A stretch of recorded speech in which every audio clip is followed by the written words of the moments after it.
You're listening to Power Talk, Berkeley Electric Cooperative's official broadcast about the cooperative, our communities, and ways to use energy wisely. And now, let's join our hosts for today's episode. Good morning and welcome to Power Talk. This is Micah Ponce, the Communications and Media Specialist here at Berkeley Electric Cooperative, joined as always by Miss Libby Roig, the Director of Marketing and Communications. Good morning, Micah. Good morning. Well, you know, we're into summertime. Mm-hmm. Kids are out of school. It's the hot season, but it's also another season. Unfortunately, it's not a four-letter word, but we sort of think of it that way. Hurricane season has officially started here in June, and to talk to us and walk us through some of the things that we need to be thinking about is Mr. Tommy Harvey, the Vice President of Operations. Welcome to the show, sir. Yeah, absolutely. Good morning. I say welcome to the show. Yeah, I mean, you're... Welcome back. Yeah, welcome back. Long time recurring guest here on Power Talk. Here we are again. But, you know, just in case, we're always gaining new listeners here and there. Especially with that new osprey nest. Yeah, so, and watchers, yes. Can't forget the watchers. Yep. But for those folks who are not familiar with you, sir, could you give us a brief rundown of your background and how you ended up with us here today? Yeah, sure. So, I came to the cooperative back in the late 90s and started on the line crew and was involved in a lot of big projects across the system from maintenance to new builds, and was fortunate enough back in 2017, I guess, was fortunate enough to be selected for a leadership role inside, and just kind of developed from there and ended up now trying to oversee the line crew side of this business. So that's where we are. Well, I will have to say that Tommy is my favorite line worker because he has pulled me out of the mud, not once, but twice during my career here at the co-op. Keep it going, Mike. You're doing good. Hey, twice in 26 years, that's not too bad. No, that's right. Well, and and I mentioned the osprey nest. Mr. Harvey here has been leading the charge to install some video cameras at a nesting platform that we have on our property. And we were able to start a live stream on our YouTube channel. I mean, it's added, 100 subscribers? Somewhere around there. People like our bird. Yeah, a very short time. And it's been fascinating to watch the birds. Tommy, you care to give any more backstory on that? So, y'all know I like the birds. I'm fascinated by the raptors in general. My son was a big fan of them too. And this particular nest was of particular interest to him. And we were able to relocate it, obviously, and attracted the birds back. And to watch them now, you can see them. They've had their young, and we have one. It's got to be getting close to leaving the nest, which is kind of exciting. Yep. I see the bird up there with the adults, and he's stretching his wings, and you can see his feathers have come in on his wings he looks now. like a bird now. Exactly. Like a dinosaur. Really so it's cool to see. I'm looking forward to seeing him, her. I'm not sure of the gender of the young bird, but I'm looking forward to seeing it leave the nest. So it's kind of bittersweet. It's going to be, when they leave, they're gone. Until the next nesting season. So looking forward to it though. Yeah, I eat up the osprey stuff too. My sister got me hooked into feeding the birds, and I've got a bluebird nest box, and so it is. It's fun to watch, but you do have to remember it's nature, and sometimes the chicks don't survive, or sometimes a hawk gets a fledgling. Well, it can be crazy. So yeah. No, we had 2 eggs, but only one of them was viable. So yeah.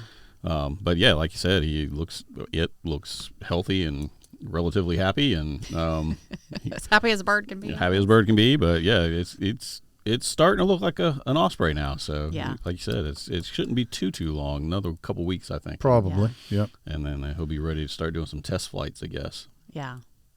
He's about 40 feet up, so it's not going to be a whole lot of testing. You better be ready when he goes, right? Glide to the ground, I guess. Yep. I don't know, but. Well, Micah, like you mentioned, it's hurricane season, and it's going to stay that way, kind of like the heat, until November 30th. And it seems like every year scientists predict a busy storm season, but actually not this year. Knock on wood. Well, but probably we'll get socked in the mouth by a storm because of it. But anyway, knock on wood. So the official outlook from NOAA, that's the National Oceanic and Atmospheric Administration, is predicting a below normal hurricane season for the Atlantic Basin this year. NOAA's outlook for the 2026 Atlantic hurricane season predicts a 55% chance of a below normal season, which amounts to 8 to 14 named storms. Of those, 3 to 6 could become hurricanes with winds of 75 miles per hour or higher. And then of that, 1 to 3 major hurricanes, category 3, 4, or 5, with winds of 111 miles per hour or higher. But as we all know, I keep watching the rain forecast, and 10 days out, we're going to get a couple inches. And by the time that 10 days comes, it's nothing. It's a little bit of thunder. But we're just going to have to wait and see what the old weather rock says in the coming months. But we know it doesn't take a tropical event to do damage. We can get a bad afternoon thunderstorm and create a mess in our system. Mm-hmm. So, Tommy, we're early into hurricane season. What are some things that members need to be thinking about right now to help them prepare for the worst if it happens? Yeah, so there's a few key things. One, obviously, is have a plan for your family and to take care of your family, and to consider whether electricity's critical to support like a medical condition or something like that that a family member might have.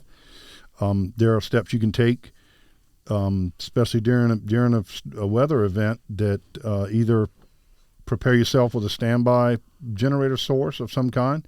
Lots of options there, or plan to leave the area if if a storm comes in that threatens something critical like a medical condition. So it's generators are great. Then obviously the safe operation and use of a generator is critical. A lot of folks now have invested in the standby, permanently installed standby generation, and that always recommend using licensed contractor to have those installed. That requires the installation itself requires that to do the install, you have to be disconnected from the utility for a short time, usually in a day. They can do it in about a half day, really. So you want to get a licensed contractor to do that. And then obviously make sure your contact information is updated with the cooperative. And if you don't have it already, get the Smart Hub app and make sure that your contact information, everything in that is current, because then you can see if you decide to leave town, you can actually see if you have your power's been restored, or if you ever lost it, has it been restored before you come back? So things like that help a lot if you get all that done in advance. You don't want to do that last second stuff. Yeah. So. And, if we have an outage, even, say a vehicle hits a pole and we're working on that, we have an outage map showing how widespread outages are. There's usually an estimated time of restoration. That take with a grain of salt because, there could be mitigating factors to extend or shorten the estimate. It is an estimate. That's right. But that's on our website, so at any time, if you're bored, you can take a look at that and see how many meters we're working on. But, certainly for your specific needs, Smart Hub is a great way to monitor an outage, especially if you're not local. And also, I think it is important to point out that, if you've been in the Lowcountry for a while, we realize that on average, hurricane season really doesn't ramp up for us until the second half. That's usually when we really start to see the storms rolling in and everything else like that. But that's no excuse to wait. This is the time now to go ahead and get your plan ready, because you don't want to be caught at the last second, and B, there's no guarantee that it's going to wait until the latter half. A lot of it depends on how warm the water is out in the ocean and which way the storms are blowing, the winds are blowing, and all that kind of stuff. But at any time from here until November, we could have a storm crop up, and like you mentioned, it's even helpful if we do have a big old thunderstorm roll up. We can have what you call those other things? Straight line winds, downburst. Straight line winds. Tornadoes. That's the word I was looking for, tornado. Yeah, that one. Yeah. All of that is entirely possible from here on out. So sooner is better than later when it comes to planning, especially for this stuff. Yeah. And, you mentioned the whole Smart Hub thing. a lot of people might not really log in too often, but I mean, to see if you've got power, it's as easy as, is there a flat line, or you can look and you can see, little peaks and valleys, on a day-to-day usage, and that's how you can tell if your meter's getting electricity back to the house. So I mean, it's a real simple way to do it, and it's also a great tool just to keep an eye on your electricity use on a day-to-day basis. Sure. So, all kinds of ways that you can use Smart Hub, but one of the things that I also talk about is we are one of the larger land mass and we are the largest co-op in the state, serving one of the largest land masses in the state as well when it comes to a co-op. And that means we've got a very diverse population, very diverse service territory. We've got islands down on the coast, Seabrook, Kiowa, Wadmalaw, Johns Island.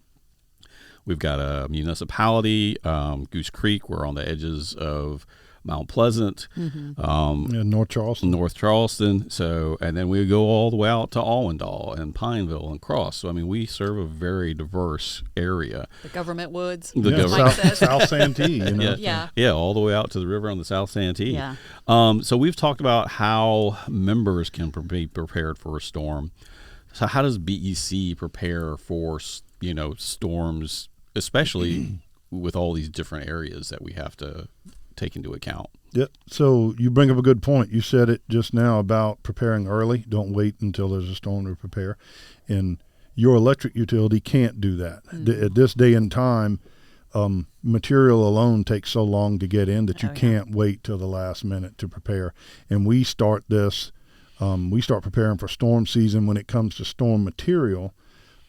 At the end of this storm season, we'll prepare for next year and get things on order that we might have used or might have recognized that we need. That material comes in and is secured separately from our normal workday material. Yeah. We have what's called storm stock, and we replenish that very early, well before storm season. The other thing is we try to build resiliency into our system, and that resiliency or redundancy is not something you can build next week or tomorrow or next month for that matter.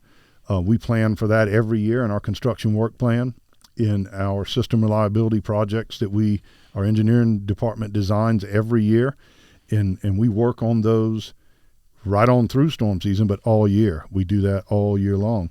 And probably one of the biggest and most impactful everyday things that we do and prepares us for a storm is the investments that we make in keeping our right-of-way maintained. That's from specifically at storm time and tropical storm events is often overhead right-of-way, but now we do it on the underground maintenance as well. And that helps guys get to things and be able to operate things on the underground side that they need to operate during the storm. So, and then, we started in late March this year, we started working through our major storm plan. We update that every year. We have a comprehensive plan that we've shared with co-ops across the country. We have a network of co-ops that all of us within our departments, we communicate across all these different co-ops. And again, just as recently as just a few weeks ago, I had another co-op reach out and say, I heard about you guys' storm plan. Is that something y'all can share with us? And we did. So we redact all the things that would be specific to us as far as local providers and that kind of stuff. We redact it and send it to them. So we update that every year. We train on that every year. And every employee trains on that plan, not just the lineman. That's right. It's company wide. Every department has input in updates in the plan, and every employee on some level is familiarized with the plan through either in person or online training, and it's just the nature of what we have to do. But yeah, we're actually looking. Brian, our vice president of member services, and I are actually planning a tabletop that we hope to do in July, where we actually mimic a significant event for our system. And what would that look like? Again, we haven't, knock on wood again, Micah, we haven't had, a severe tropical event in years. And God, you don't want to see it, but you have to be prepared for it. And honestly, we have 130,000 reasons that we have to be ready for it, right? So we're looking at doing that. Obviously, that's going to encompass a whole lot of different people in different departments. Some outside entities will be involved in that as well. So we're looking to plan that, and all that's in preparation for storm season. So yeah, I mean, there's not really a time of the year that we're not preparing for storm season. You know, we say all year, but it's just part of our normal day to day that we're constantly thinking about how do we respond if the worst happens. But I want to take a quick detour. Sure. We're preparing for the worst all the time while we're growing like crazy. I mean, we're adding 7,000. How about that for a challenge? 8,000 meters a year. And that's unheard of. You know, you go to a conference, a national conference, and talk to another co-op. Yeah, we're growing really fast. We added 100 meters last year. You know, the growth in this area is just, it's a lot. Can you speak to balancing maintenance and growth and sure and planning ahead? Right. So Berkeley relies heavily on our contractors to support our new growth, the new growth rate that we sustain. It's been, we've been above 4% now for 15 years. Yeah. You know, so we rely heavily on our contractors to support the new growth side of things. Then on our system resiliency and maintenance side, we lean heavily on our in-house personnel for that, from engineering to the line crews. And we've got a lot of resources in place to be able to do that. We've got projects going today. Matter of fact, I'm going to leave in just a little while to go visit with the crew that's working a large redundancy project that we've been looking forward to getting to a long time. It takes a year to get some of this equipment in to do it, so we're trying to get it done now before the storm season. It's a coastal project, so looking forward to seeing that. But there's a balance between what new growth we have to support, because we don't tell someone we can't set a meter for them at the end of the day, right? So we have to satisfy that demand, and then we're also obligated to be able to support the system maintenance that's required across, the Tri-County area for us. So. Yeah. You know, we talk about resiliency, redundancy, but in some of our coastal areas, we've elevated some equipment. You know, we've got cameras installed where we can watch water levels. You know, there are really important steps that, we're just constantly learning from each encounter and trying to make the system stronger. And, doing the best we can to serve our members. Yeah, it wasn't even that long ago that we started putting in the visual and audio fault indicators on our underground equipment. That's right. That makes it easier for our guys during an outage when they roll up to an area where we know that there's an outage. They can look and there's a flashing light and a little siren going off, and they know exactly which piece of equipment has the fault. They don't have to sit there and search around for it. So as soon as they roll up, that's new technology that we've done. And those devices are submersible. So that's no longer do they fail when they go underwater. These new devices are pretty resilient. In the low country is something that we have to worry about. That's helpful. Yep. Yeah, and like you mentioned, I mean, we've talked about coastal regions. We've learned from some of the storms in past, and now we approach the way that we handle flooding events and major outages along the coast a little bit differently than we used to before. And it's like you said, it's that learning process. We've come in, we dealt with a storm, we do the after action. We're like, hey, we can do this a little bit better. Let's make these changes. And so makes it less of an impact on our members, and this other technology helps get them back online that much quicker. Yeah.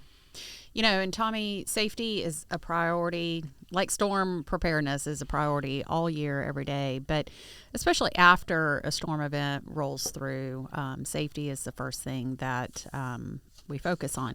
Can you talk about what the restoration process looks like? We know members are always eager to have the comforts of electricity returned as quickly as possible. But, what does that process look like? So sure, we and I'm the first one on that list. I like going home, too, when the lights are on. So air conditioners running, that stuff. But obviously, after a storm, knowing what condition your system is critical.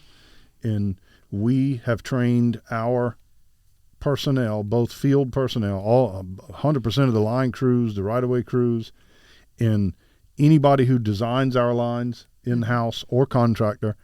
A lot of most of the engineering departments involved in this, and even some of y'all's department have been involved in this at some point. But we put folks in the field, every boot on the ground we can, to do assessments early on our system. And if that means take an hour or 2 hours, spread out as much as you can.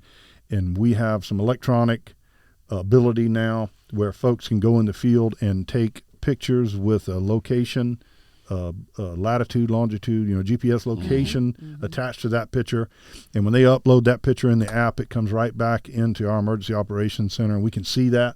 We get that information almost real time. So early damage assessments are critical. And I'll tell you, the hardest thing to do is to ask your line crews to go out and take a picture of a tree on a line when the wire's down. They're by nature, they'll get your picture for you, but then they want to put the wire back up. They want to fix whatever's damaged. But we ask that they do that for early assessments to get them into the emergency operations center. We'll know what we're looking at.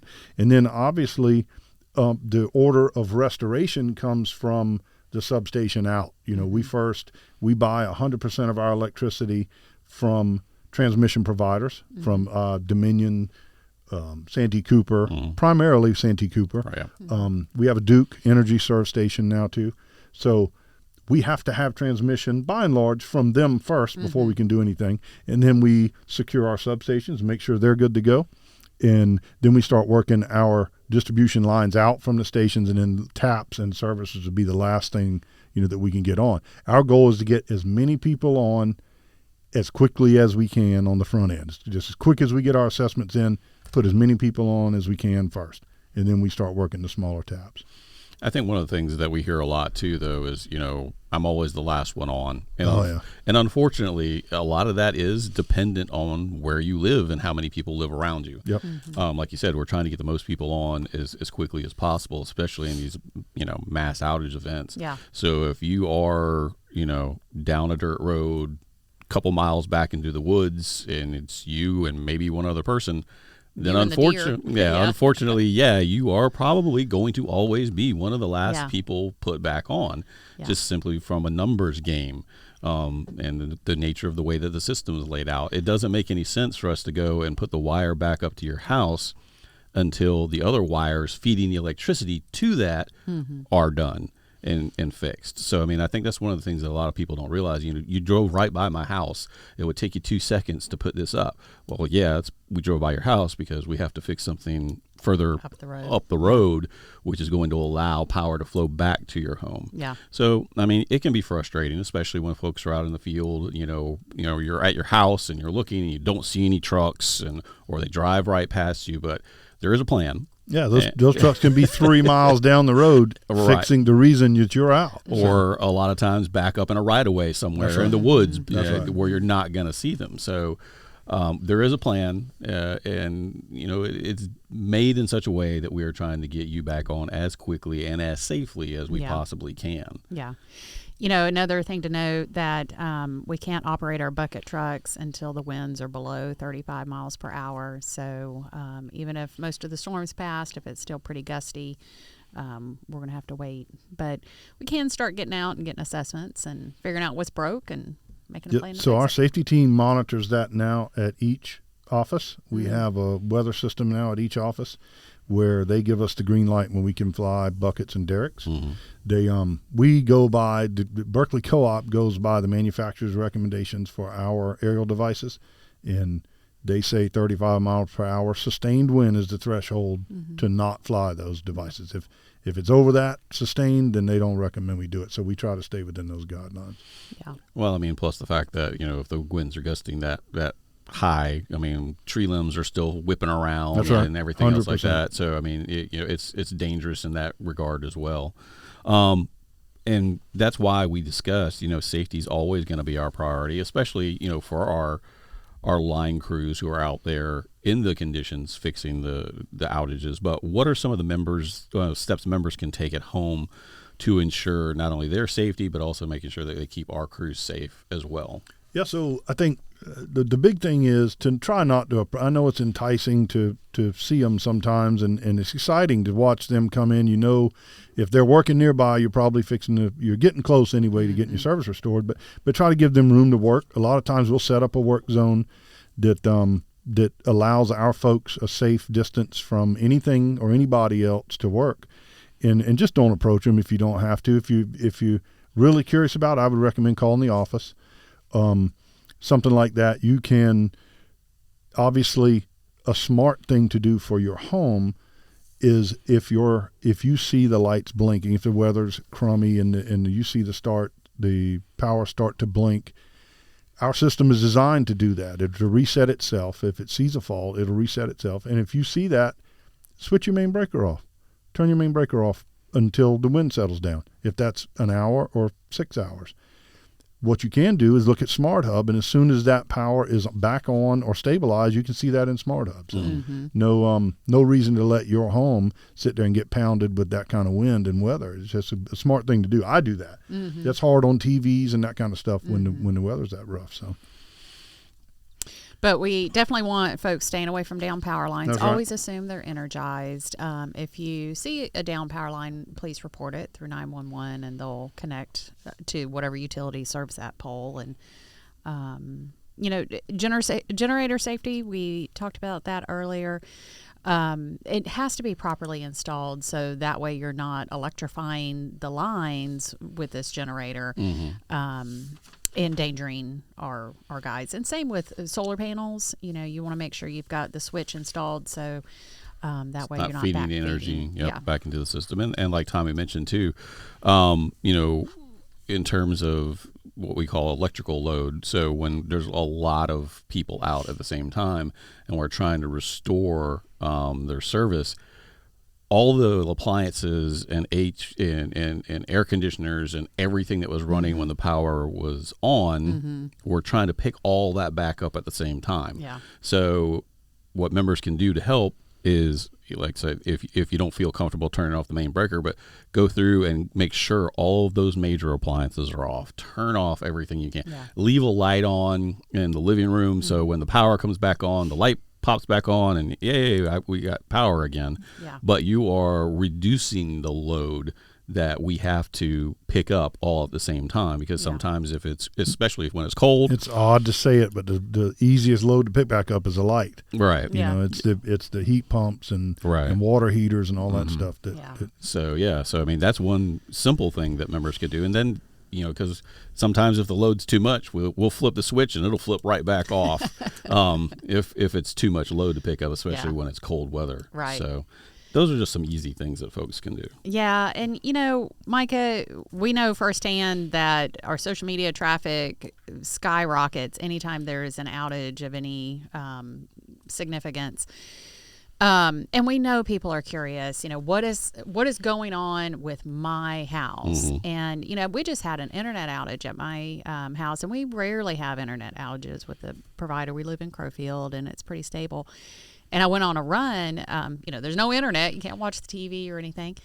And I saw a couple of Xfinity trucks just up the road, and I personally had to fight the urge to go, hey, what's going on, guys? Good for you, Libby. I'm proud of you. But I know, especially with our guys, it's fascinating to watch the big equipment, and, they're also knowledgeable and, working efficiently. And so, but Micah, what can members expect to find out on social media? And probably more importantly, what can they expect to not find out on social media? Well, I mean, the main thing is we are going to be giving out regular updates as often as we can. It's a very fluid situation when it comes to major power outages. Like Tommy said, we're going to be hitting those big areas first. And for the most part, I think folks want to know, when is my power going to be back on? Unfortunately, we can't tell you street level stuff. We can tell you general areas where our crews are working. Yeah, you guys are in the EOC, the Emergency Operations Center, with us quite a bit. So. Right. So, I mean, we're going to be updating that information. I think the biggest thing to realize, though, is that if you try to report your outage, please don't do it through our social media. It's not tied to our outage reporting system, and we're getting literally hundreds, if not thousands, of comments on our Facebook page during major outages. We're not going to be able to tell if you reported it in that location. So always call our outage line. It will be recorded. It will be into our system. We've got a lot of smart meters now, so we'll be able to a lot of times tell ahead of time that you don't have power in that area. But sometimes something can get missed, especially if it's your individual service. Yeah. So definitely call and report. There's reasons why your neighbors have power and you don't, but it's always safe. It's not going to hurt you to call in and leave a message on our automated outage system. But folks, that is going to do it for Power Talk today. This is the official broadcast of your electric cooperative. You can catch up on past episodes on streaming platforms like Spotify, Apple, and iHeartRadio. And as always, get a behind-the-scenes look on Berkeley Electric's YouTube channel. So until next time, this is Power Talk, signing off.